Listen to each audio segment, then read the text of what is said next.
Hello, dear listeners, and welcome back to the Whispers of Secrets. Thank you so much for joining me today. If you love stories filled with raw emotion, unexpected twists, and powerful redemption, please hit that subscribe button, tap the bell, and drop a like. It truly helps the channel grow. I adore reading your comments, especially when you share where in the world you're listening from. So don't be shy, tell me in the comments below.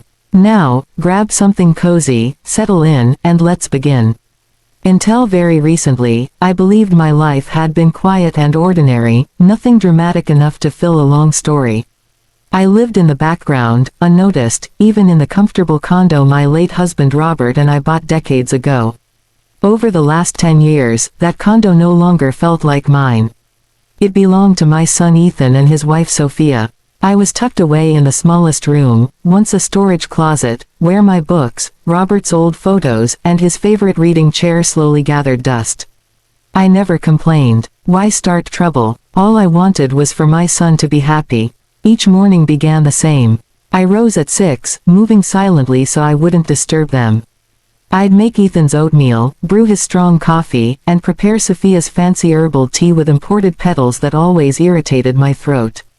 I drank plain tea alone in my room, staying out of sight. My social security checks went straight into their joint account. "Mom, why would you need cash?" Ethan would say, avoiding my eyes. "We handle everything together." And I agreed. Why would I? My clothes were secondhand, and I rarely left the condo except for groceries or the pharmacy. My dreams had shrunk to one, seeing my son happy. I even handed over the savings I'd set aside for eye surgery when Sophia needed a new designer purse. "Mom, you understand, right?" she cooed, hugging me. "Ethan's coworkers are all so successful.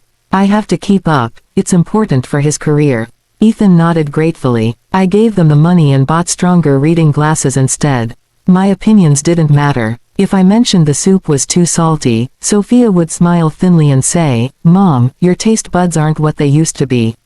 If I offered Ethan advice from my years of experience, he'd gently cut me off. "Things are different now, Mom. We'll figure it out." And they did. I became the cook, the cleaner, the unlimited ATM, an invisible woman whose presence was useful but never essential. Some evenings, I'd sit in my chair, look at Robert's photo, and whisper, "Robert, did we raise him right? He's a good boy, isn't he?"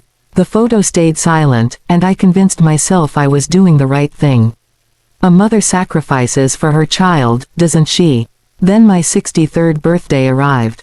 I expected nothing grand, maybe daisies or my favorite dark chocolate. That morning, Sophia was unusually sweet, hugging me and saying, "Happy birthday, Mom.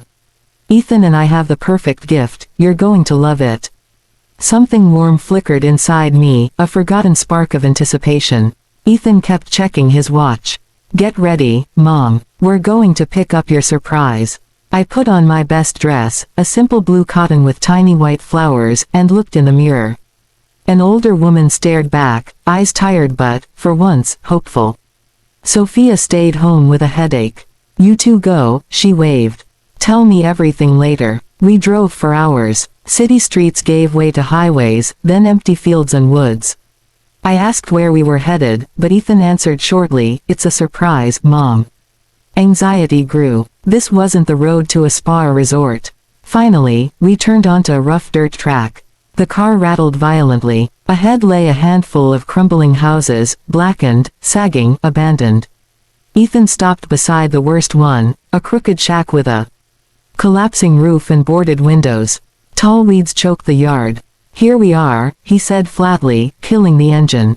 I stared, speechless. He pulled an old duffel from the trunk, packed with a robe, slippers, and soap, and set it in the dust. "There you go, Mom.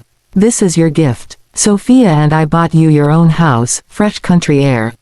You'll live here now. It's better for everyone." The words landed like stones. I looked at my son and saw a stranger, eyes empty, face tired and annoyed. "Ethan," I whispered, "why?" "Mom, don't make this difficult," he sighed. "We need space. Sophia's pregnant." He slammed the car door and drove off, dust rising behind him. I stood alone with my bag and the ruined shack. Something inside me clicked, like a frozen lock finally turning. Warm, forgiving love turned to clear, sharp ice. I didn't cry. I didn't call after him. I simply watched his car disappear. In that silence, I heard myself, Margaret Hayes, for the first time in years. And Margaret said, calm and clear, enough. I remembered something vital. Years ago, Robert had insisted on transferring his share of the condo entirely to me. Life is long, Maggie, he'd said. I need to know you'll always have a roof, yours alone. After his death, the condo became mine, solely. Ethan assumed it would pass to him someday. I never corrected him. I also remembered the modest inheritance from a distant cousin 5 years earlier, an apartment I sold quietly, placing every dollar in a secret account Ethan and Sophia knew nothing about. These truths lit up inside me like floodlights. My old flip phone was in the bag, simple, no internet, but it held crucial numbers.